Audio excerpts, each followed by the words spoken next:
अस्सलाम वालेकुम dear CSS aspirants. I am Fakhar Hayat, Advocate High Court. Today is our fifth lecture on lecture series on criminology.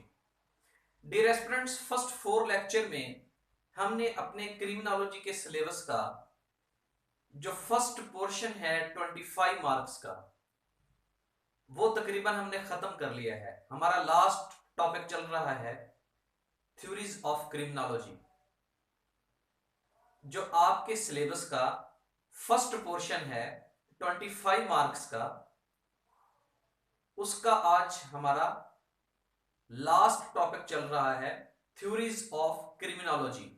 अपने 4th lecture में हमने detail से understand किया है बायोलॉजिकल थ्योरीज ऑफ क्रिमिनोलॉजीज को, और आज हम अंडरस्टैंड करेंगे sociological and psychological theories of criminology. Aspirants, एक बात मैं आपको बताता चलूं कि ये जो मैं आपको लेक्चर देता हूं इसमें हम कोशिश करते हैं कि किसी थ्योरी से रिलेटेड, किसी टॉपिक से रिलेटेड जो एक जेन्युइन बात है, जो उस टॉपिक की जान है, जो उस टॉपिक का पर्पस है, जो अंडरस्टैंडिंग उसमें मौजूद है, वो उस टॉपिक से रिलेटेड, वो उस सवाल से रिलेटेड, वो उस थ्योरी से रिलेटेड आपको कॉन्सेप्ट क्लियर हो जाए। यानी आपको पता हो कि सोशल डिसऑर्गेनाइजेशन थ्योरी क्या है। जब आपका 100% कॉन्सेप्ट क्लियर हो जाएगा तो नेक्स्ट स्टेप आपके लिए होगा कि सर मुझे अब समझ तो आ गई है। और स्टूडेंट्स के कमेंट्स भी आ रहे हैं कि सर आपके लेक्चर्स की बहुत अच्छी तरह से अंडरस्टैंडिंग हो गई है, ऐसे ऐसे कॉन्सेप्ट्स क्लियर हुए हैं जो हमें ना गूगल से मिलते हैं ना कोई टीचर बताता है। तो जब आपके लेक्चर सुनकर 100% कॉन्सेप्ट्स क्लियर हो जाएंगे, नेक्स्ट स्टेप आपके लिए होगा कि अब हमने एग्जामिनेशन पॉइंट ऑफ व्यू से अच्छा कंटेंट कहां से लेना है, जहां से हमने अपनी तैयारी करनी है, क्योंकि ये बन जाएंगे आपके शॉर्ट नोट्स। ये आप इसमें मैं आपको डिटेल थोड़ी थोड़ी दे रहा हूं, लेकिन वो डिटेल दे रहा हूं जो अकॉर्डिंग टू सिलेबस इंतहाई जरूरी है। इसके बाद आपको जरूरत होगी एक अच्छी बुक की, एक अच्छा कंटेंट आपके लिए जरूरी होगा। जब आपको थ्योरी की समझ आ जाएगी, किसी सवाल की समझ आ जाएगी, लेक्चर के सिलेबस के मुताबिक आउटलाइंस जब आप अपना सिलेबस कंप्लीट कर लेंगे, फिर आपको, चूंकि ये डिटेल थोड़ी है, फिर आपको एग्जामिनेशन पॉइंट ऑफ व्यू से आपको एक अच्छा कंटेंट चाहिए पढ़ने के लिए। एस्पिरेंट्स, स्टूडेंट्स के मैसेज आ रहे हैं सर इसके साथ साथ लेक्चर्स की आपकी समझ आ रही है, कोई बुक बता दें। तो आप कोई भी अच्छी बुक कंसल्ट कर सकते हैं, कोई भी अच्छी बुक लिख अपना पढ़ सकते हैं। वॉल्टाइन्स की है, भट्टी पब्लिशर्स की है, AHM। आप मार्केट जाएं तो आपको आई थिंक 8 से 10 ऑप्शंस आपको मिल जाएंगे। लेकिन मैं भी एक कोशिश कर रहा हूं स्टूडेंट्स के लिए, और अल्हम्दुलिल्लाह अच्छी कोशिश कर रहा हूं, और इस तरीके से कोशिश कर रहा हूं, इस तरीके से आपको एक यूनिक कंटेंट दिया जाए ताकि आपको किसी और बुक को पढ़ने की जरूरत ही ना पड़े। मैं कोशिश कर रहा हूं, एक क्रिमिनोलॉजी की मैं अपनी एक बुक लिख रहा हूं, इंशाल्लाह विद इन 1 मंथ पब्लिश होकर आपके सामने आ जाएगी। उसमें हमने कोशिश की है कि उस तरीके से पॉइंट्स को क्लियर किया जाए, उस तरीके से चीजों को क्लियर किया जाए ताकि आपकी जो बेसिक अंडरस्टैंडिंग है वो भी हो जाए। बेसिक अंडरस्टैंडिंग के बाद आपको एक अच्छा कंटेंट भी मिल जाए, और तीसरी बात कि आपको जो कंटेंट चाहिए वो एनालिटिकल क्रिटिकल अप्रोच चाहिए टुवर्ड्स पाकिस्तान।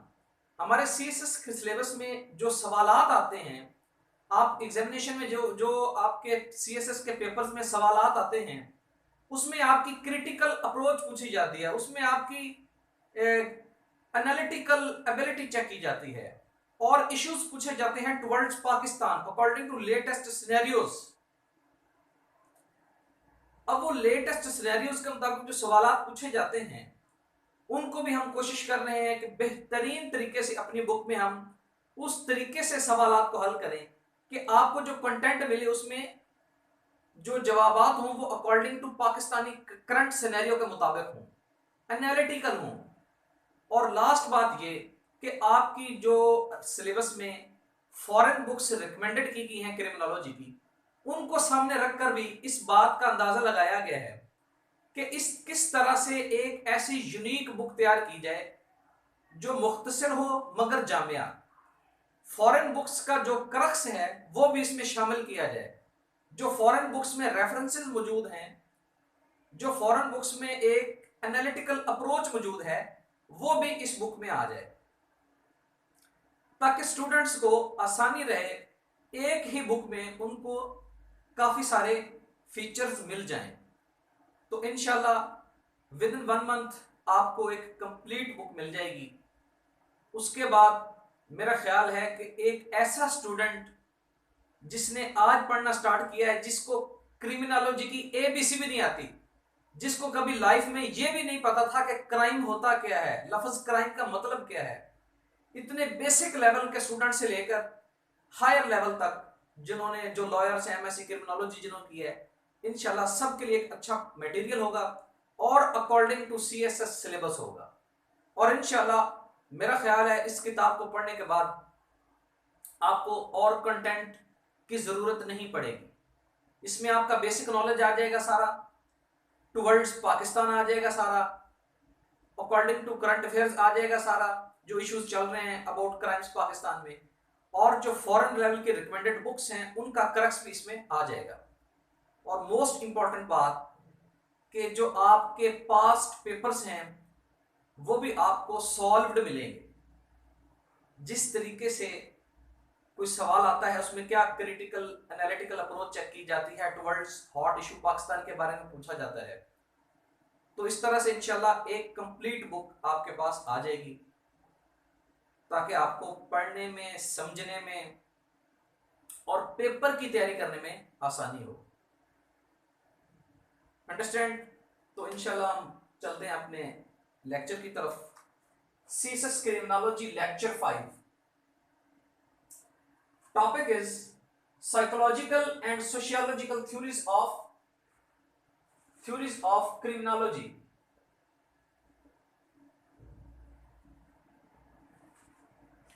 एस्पिरेंट्स, अगर आपने हमारा 4th लेक्चर सुना है, मैं आपसे गुजारिश यही करता हूं कि जब भी आप मेरा लेक्चर सुने, आपके पास एक तो हार्ड फॉर्म में प्रिंटेड सिलेबस होना चाहिए, जैसे जैसे हम पढ़ रहे हैं अकॉर्डिंग टू सिलेबस आप हाईलाइट करते जाएं।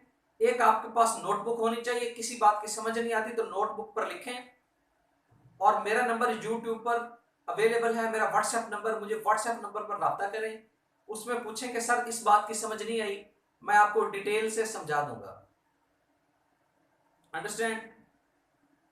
तो अपने 4th लेक्चर में हमने बायोलॉजिकल थ्योरीज ऑफ क्रिमिनोलॉजी को डिस्कस किया था।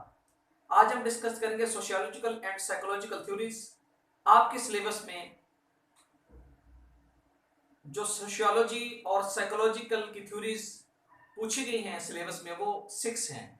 3 अभी हम इस लेक्चर में डिस्कस करेंगे और 3 हम अपने नेक्स्ट लेक्चर में डिस्कस करेंगे, लेक्चर 6 में। तो देखते हैं कौन सी थ्योरी है जी। फर्स्ट पर सोशल डिसऑर्गेनाइजेशन थ्योरी।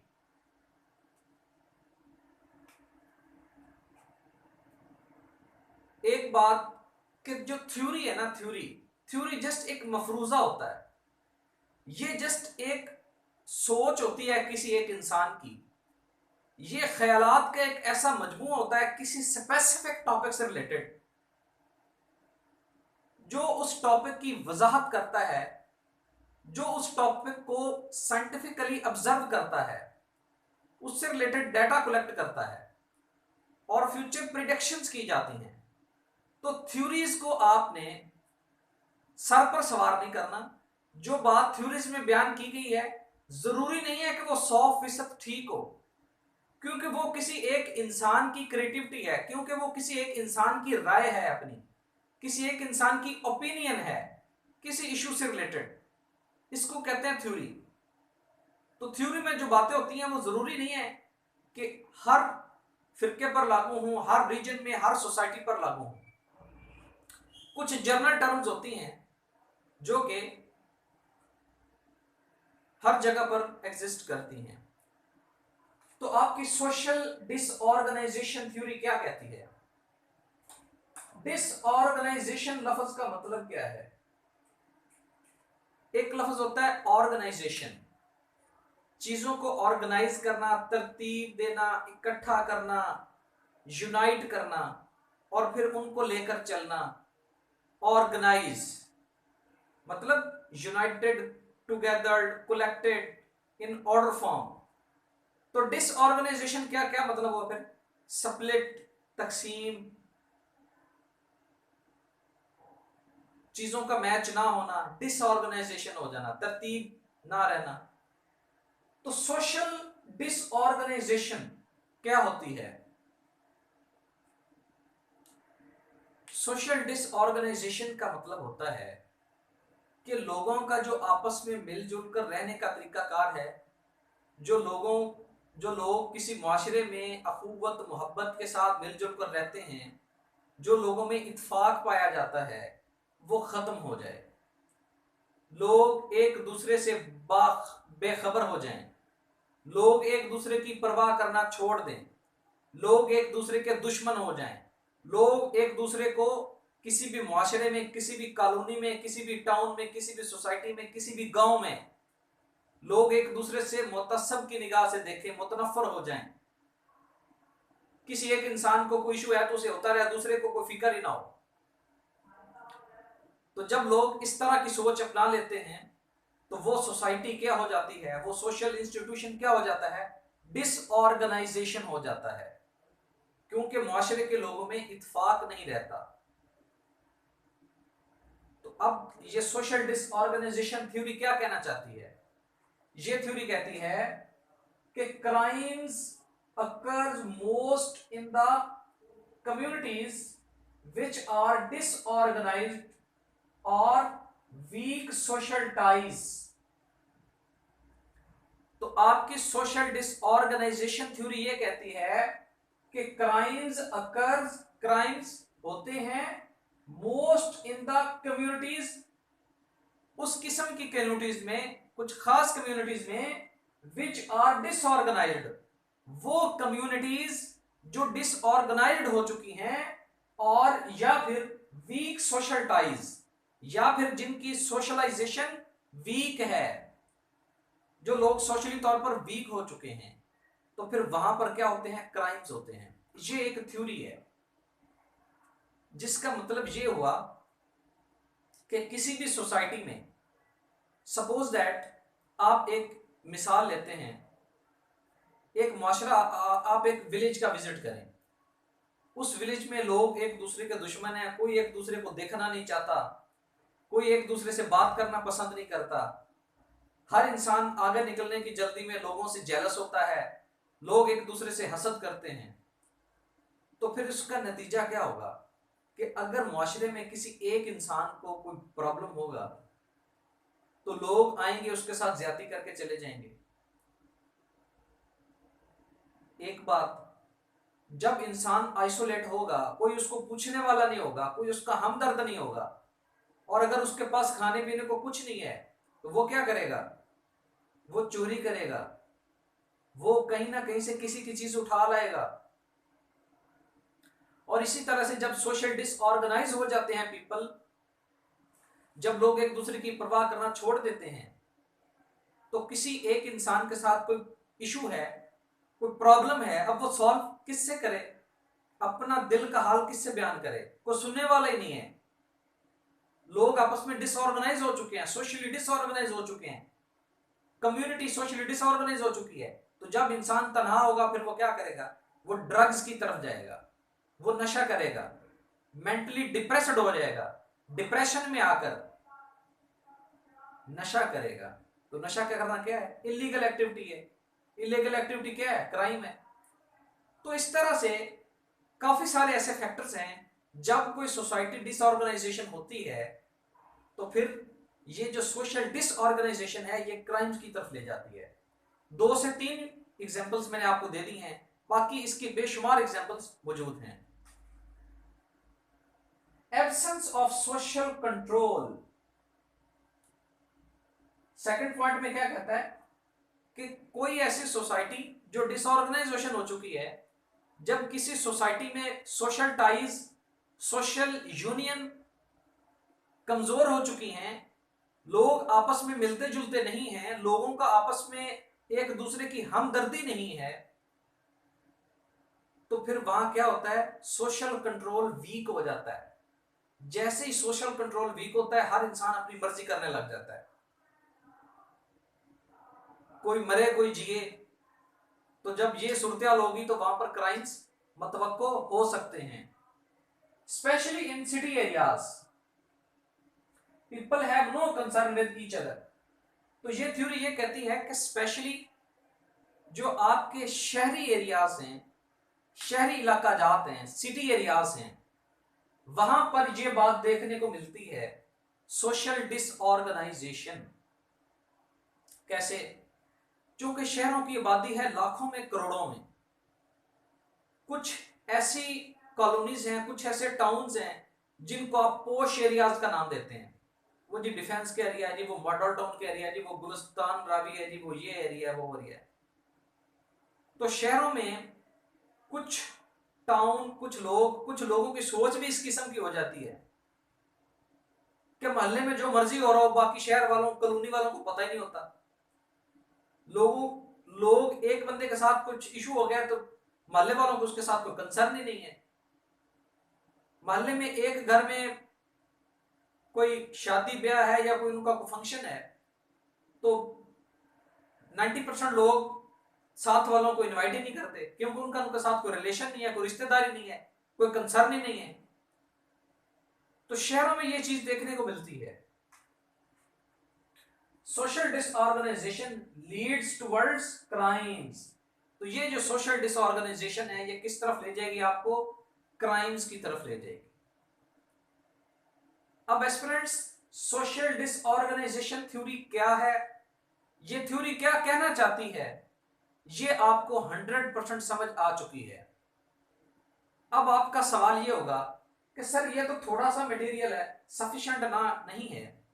आपकी बात ठीक है कि हमें समझ तो आ गई है कि ये थ्योरी क्या कहना चाहती है, लेकिन अगर ये सवाल आ जाए एग्जामिनेशन में, तो इतने से, चूंकि 20 नंबर का सवाल है, तो थोड़े से डाटे में कैसे कवर होगा? यहां पर चूंकि लिखने के लिए भी जगह कम होती है, हमारे पास टाइम भी कम होता है। तो मेरा मकसद होता है अकॉर्डिंग टू सिलेबस आउटलाइन आपको टॉपिक की अंडरस्टैंडिंग हो जाए, आपका 100% कॉन्सेप्ट क्लियर हो जाए। जब आपका 100% कॉन्सेप्ट क्लियर हो जाएगा थ्योरी से रिलेटेड या किसी भी टॉपिक से रिलेटेड, फिर आपके लिए इशू नहीं होगा किसी भी बुक से पढ़ना। फिर आप सोशल डिसऑर्गेनाइजेशन थ्योरी जब आपको अंडरस्टैंड हो जाएगी, फिर आप किसी भी बुक से पढ़ेंगे, आपके लिए 99% काम आसान हो जाएगा। तो आपका एक प्रॉब्लम इधर सॉल्व हो गया, दूसरा प्रॉब्लम भी आपका सॉल्व हो जाएगा। हम अपनी जो बुक बना रहे हैं उसमें हम कंप्लीट टॉपिक्स का कंप्लीट कंटेंट देंगे। उसमें हम दिखाएंगे कि सोशल डिसऑर्गेनाइजेशन थ्योरी क्या है, किसने पेश की थी, कब पेश की थी, इसके एलिमेंट्स क्या हैं, इंग्रेडिएंट्स क्या हैं, इस पर क्या क्रिटिसिज्म हुआ और इस पर क्या कंक्लूड हुआ, इसका कंक्लूजन क्या है। वो आपको एग्जामिनेशन पॉइंट ऑफ व्यू से एक कंप्लीट सवाल हमारी बुक में मिल जाएगा इंशाल्लाह।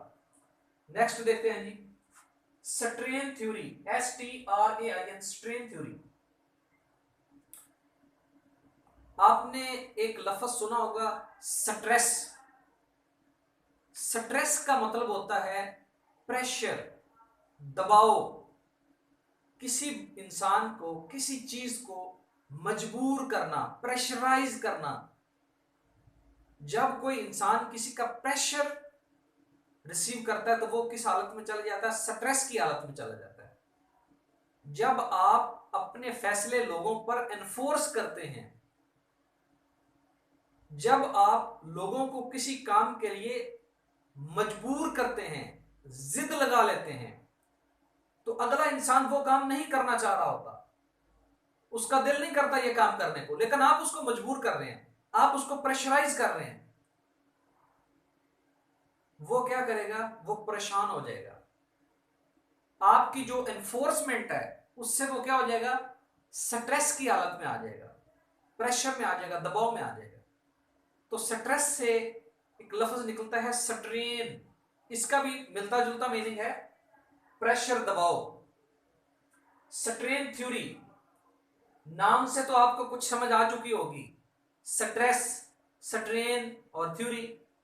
आपको इस बात की समझ आ चुकी होगी कि ये थ्योरी मेरा ख्याल है कोई मेंटल प्रेशर, ज़हनी दबाव से रिलेटेड है। अंडरस्टैंड? आइए देखते हैं थ्योरी क्या कहती है। This theory was presented by Robert के मेल्टन इन 1938। थ्योरी स्टेट्स दैट, थ्योरी कहती है कि society puts pressure on individuals to achieve socially accepted goals which he has not interest या which he has not interested।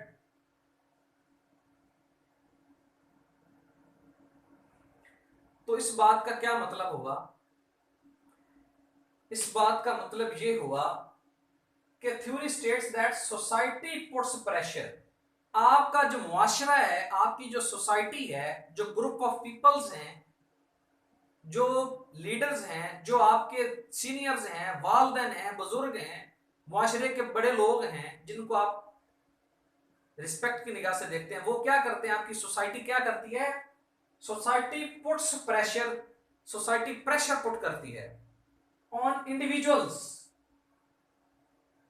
Individual एक इंसान के ऊपर, to achieve socially accepted goals, और सोसाइटी उसको कहती है कि वो गोल्स एक्सेप्ट करें, वो गोल्स अचीव करें जो सोशली एक्सेप्टेड हैं, जिनको हमारा मुआशरा एक्सेप्ट करता है, सिर्फ वो काम करें। विच ही इज नॉट इंटरेस्टेड, जो कि कोई इंसान जो इंडिविजुअल है उस काम को करने के लिए राजी नहीं है, वो उस काम में इंटरेस्टेड ही नहीं है। तो स्ट्रेन थ्योरी ये कहती है कि सोसाइटी किसी भी इंसान के ऊपर एक ऐसा प्रेशर, एक ऐसा दबाव डालती है, उसको वो काम करने के लिए राजी करती है, उसको वो काम करने का हुक्म देती है सोसाइटी जिस काम में वो बंदा इंटरेस्टेड ही नहीं है, जिस काम के लिए वो राजी नहीं है, या फिर जो काम उसको करना ही नहीं आता। तो जब आप किसी पर खामखा प्रेशर डालेंगे, किसी से ऐसा काम करवाने की कोशिश करेंगे जिसमें वो इंटरेस्टेड नहीं है, वो क्या करेगा? वो स्ट्रेस में आ जाएगा। स्ट्रेस में आकर वो कोई गलती कर बैठेगा, कोई इलीगल एक्टिविटी कर बैठेगा, और वो गलती, वो इलीगल एक्टिविटी किस तरफ ले जाएगी? क्राइम्स की तरफ। तो ये एक क्रिमिनोलॉजी की थ्योरी है, strain theory. Due to pressure they become fails in their targets and finally used drugs, caffeine, etc., which leads towards crimes. Stress leads towards crimes. तो इस पैराग्राफ में क्या बताया गया कि due to pressure they become fail in their targets, क्योंकि कोई बच्चा है, कोई इंसान है, कोई जब उसको किसी काम की आदत नहीं है, जो काम वो करना नहीं चाहता, आपकी सोसाइटी कहती है जी हमारे तो ये कुछ रूल्स और रिवाज, हमारे तो रस्म ये है, आप बस यही करो, वो नहीं करना चाहता। वो जब वो स्ट्रेस में आएगा वो क्या करेगा? मेडिसिन खाएगा, ड्रग्स यूज करेगा, नशा करना स्टार्ट कर देगा, सिगरेट पीना शुरू कर देगा। स्ट्रेस में आकर लोग क्यों सिगरेट पीते हैं? सिगरेट इतनी ज्यादा क्यों पी जाती है? इसका क्या ताल्लुक है? ये एक बहुत बड़ा नफ्सियाती इशू है, ये एक बहुत बड़ा साइकोलॉजिकल टॉपिक है सिगरेट का। I will tell you in later, I will tell you in different chapter, I will tell you in different situation, but today's our topic is strain theory. तो strain theory ये कहती है कि खामखा किसी पर pressure ना डाला करें, किसी को ऐसे काम के लिए मजबूर ना किया करें जो वो करना ही नहीं चाहता। लोग ये कहते हैं जी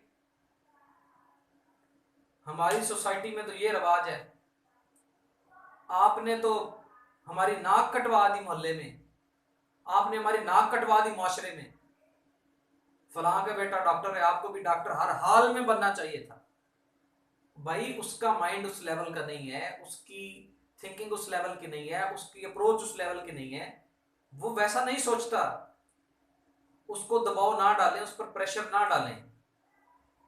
कभी भी आपका डाला हुआ खामखा प्रेशर उसको कामयाबी नहीं दिलवा सकता, अलबत्ता डिप्रेशन जरूर दे सकता है, जो कि क्राइम्स की तरफ ले जाएगा। हाँ, अलबत्ता आप प्रेशर ना डालें, आप मोटिवेट करें।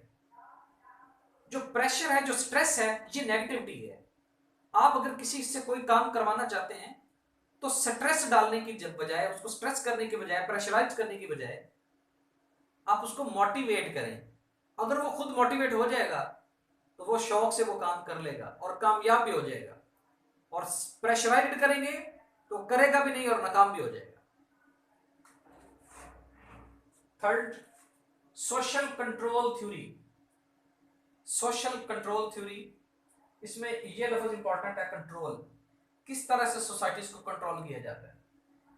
Theory states that people's relationships, strong beliefs, values, norms encourages them।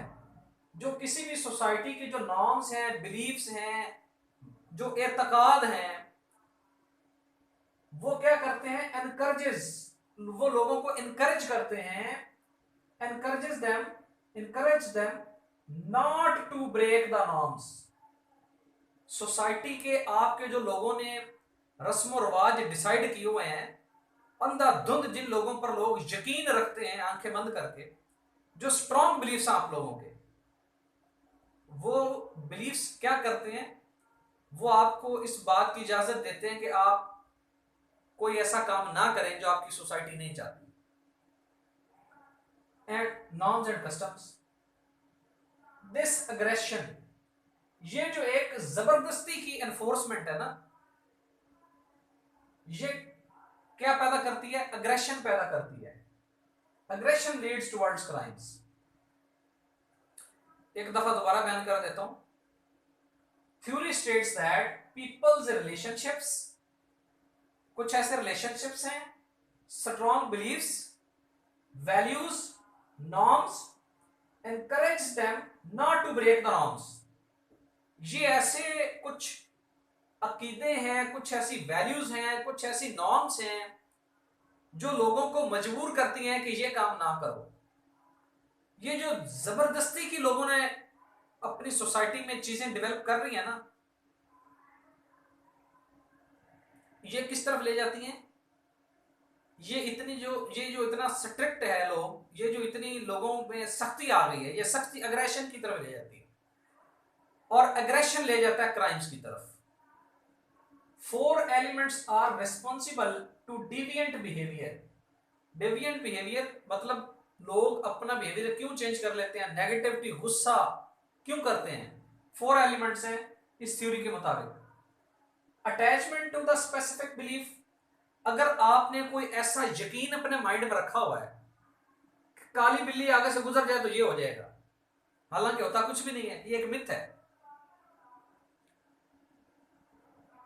कुछ लोगों के यकीन इस तरह के होते हैं कि हाय हाय हाय, अगर मैंने ये काम ना किया तो बस फिर उजड़ गए।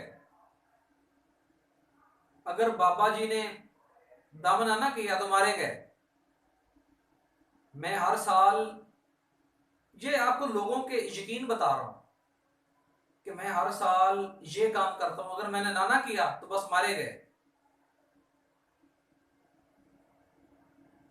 हमारे माशरे में ऐसे ऐसे जहलाना रस्म रिवाज हैं जिनका सोसाइटी की सोशल नॉर्म्स और वैल्यू से कोई तल्लुक नहीं है, लेकिन जो कि लोगों ने बना रखे हैं अपने माइंड के मुताबिक, और लोग चाहते हैं कि जो हमारे साथ रहने वाले हैं वो भी ऐसे ही करें। तो आप जब लोगों से ऐसे ही जबरदस्ती कुछ चीज बनवाएंगे तो लोग अग्रेसिव हो जाएंगे। अग्रेशन किस तरफ ले जाएगा, क्राइम्स की तरफ। Attachment to specific belief, involvement in specific work, commitment to union and strong belief. 4 important लफ्ज हैं, अटैचमेंट, इन्वॉल्वमेंट, कमिटमेंट और स्ट्रॉन्ग बिलीफ। अब इस थ्योरी को इन 4 एलिमेंट्स के साथ हम रिलेट करके देखते हैं। एक दफा फिर सुन लें। थ्योरी क्या कहती है कि कुछ भी ऐसे स्ट्रॉन्ग बिलीफ, सोशल नॉर्म्स जो आपको जबरदस्ती मजबूर करते हैं, एनकरेज करते हैं कि ये काम नहीं करना तो नहीं करना, वो फिर इस सूरत से क्या क्रिएट होता है, अग्रेशन। अग्रेशन किस तरफ ले जाता है, क्राइम की तरफ। अब ये जो स्ट्रॉन्ग वैल्यूज एंड नॉर्म्स हैं, इनसे किस तरह अग्रेशन क्रिएट होता है, तो इसके 4 एलिमेंट्स हैं। कौन से? अटैचमेंट, इन्वॉल्वमेंट, कमिटमेंट और स्ट्रॉन्ग बिलीफ। अब इसको हम आसान लफ्जों में वजाहत करते हैं। मिसाल के तौर पर, आप एक ऐसी ऑर्गेनाइजेशन का हिस्सा हैं, आप किसी ऐसे ग्रोह का हिस्सा हैं, कुछ लोगों ने मिलकर एक अपने ही असूल ज़वाबित तय किए हुए हैं। लोग कहते हैं जी, आप अगर हमारे डेरे पर आएंगे, अगर आप हमारे दरबार पर आएंगे, तो आपको क्या करना होगा, आपको इस तरीके से उठना बैठना होगा, आपको जबरदस्ती पीर साहब के पांव चूमना होंगे, आपको ये करना होगा, आपको दरबार में झाड़ू देना होगा। अगर कोई इंसान अपनी मर्जी और मोहब्बत से करना चाहे तो कोई हर्ज नहीं। अब इसकी एक और एग्जांपल लेते हैं। आप किसी ऐसे इलाके में चले जाते हैं, अब पंजाब वाले जब बलूचिस्तान जाते हैं तो वहां पर उनके साथ बड़ा बुरा सलूक होता है। क्यों? क्योंकि लोगों की आपस में माइंड मैचिंग नहीं है, प्रोविंशियल लेवल पर कुछ इश्यूज हैं, कुछ ऐसे मसाइल हैं जो पैदा हो चुके हैं डिफरेंट सोसाइटीज में। एक ग्रुप दूसरे ग्रुप को बर्दाश्त ही नहीं करता। जब कोई न्यू इंसान किसी अदर सोसाइटी में जाता है, अब उस इंसान को अपनी आदत पड़ी होती है, वो अपने तरीके से चलने का आदी है। तो जब वो किसी न्यू ऑर्गेनाइजेशन में जाता है, न्यू डेरे पर जाता है, न्यू पीपल्स में जाता है, वो लोग कहते हैं भाई हमारा चलना फिरना, हमारा उठना बैठना तो इस तरीके से है, ये हमारे मुआशरे के रस्म रिवाज है, अगर आप फॉलो नहीं करोगे तो आपको मारेंगे। तो वो जो मुआशरे के बिलीफ्स हैं, रस्म रिवाज हैं, उनमें स्ट्रॉन्ग कमिटमेंट है, लोगों की इन्वॉल्वमेंट है, लोग अटैच्ड हैं और लोग अपने बिलीफ्स के साथ कमिटेड हैं। वो नहीं चाहते कि कोई भी न्यू आने वाला हमारे इखलाकी इक़दार को तोड़े। तो इस तरह से जब आप किसी को जबरदस्ती एनफोर्स कर देते हैं, जब आप किसी को कहते हैं कि नहीं भी नहीं ये काम तो बिल्कुल नहीं करना, अब उसको आदत नहीं होती, उसको पता ही नहीं होता, वो अग्रेसिव हो जाता है। वो किस तरफ ले जाता है? क्राइम्स की तरफ ले जाता है। तो ये जो मैंने आपको अभी बातें बताई हैं, जो मैंने एग्जांपल्स दी हैं, ये जस्ट एक मफरूजा है, ये जस्ट एक थ्योरी है। कोई माने या कोई ना माने, ये आपके सोशल साइंटिस्ट लोगों ने एक थ्योरी बयान की है। अब जरूरी नहीं है कि 100% ही ठीक हो सकता है बिल्कुल भी ठीक ना हो सकता है 100% ठीक हो सकता है 50-50 हो। तो थ्योरी क्या होती है? थ्योरी होती है, इसको कभी सीरियस नहीं लेना। बस आप अगर अब आप सवाल करेंगे कि सर जो आपने एग्जांपल्स दिए हैं इस तरह नहीं होता, हमारे जो सीनियर है वो तो बड़े अच्छे हैं, हमने अपने रूल्स बनाए हुए हैं, लोग हमारे रूल्स को फॉलो करते हैं, न्यू आने वाला भी करता है, पुराना भी करता है। आपकी बात भी ठीक है 100%, लेकिन मैं आपको समझाना ये चाह रहा हूं कि भाई ये जस्ट एक थ्योरी है जो अभी तक हकीकत नहीं है। थ्योरी क्या होती है? एक ऐसी स्टेटमेंट है, एक ऐसा मफरूजा है, एक ऐसी ओपिनियन है, एक ऐसी राय है जो मुआशरे के पढ़े लिखे लोग, सीनियर्स, स्कॉलर्स एक ओपिनियन कायम करते हैं और फिर उसको लॉ ऑफ नेचर से, उसको नेचुरल चीजों से मैच करने की कोशिश करते हैं कि सोसाइटी में ये हो रहा है, इसकी रीजंस ये हैं। तो दिस इज थ्योरी ओनली। तो डियर एस्पिरेंट्स, हमारे 5th लेक्चर में हमने 3 थ्योरीज डिस्कस की हैं: social disorganisation theory, strain theory और सोशल कंट्रोल थ्योरी। इन तीनों की समझ आपको आ चुकी है। तो जो कंप्लीट कंटेंट है वो हमारे बुक्स में अवेलेबल होंगे, आप अच्छे तरीके से पढ़ सकेंगे इंशाल्लाह। तो इंशाल्लाह हम अपने नेक्स्ट लेक्चर में हाजिर होंगे, तब तक के लिए अल्लाह हाफिज।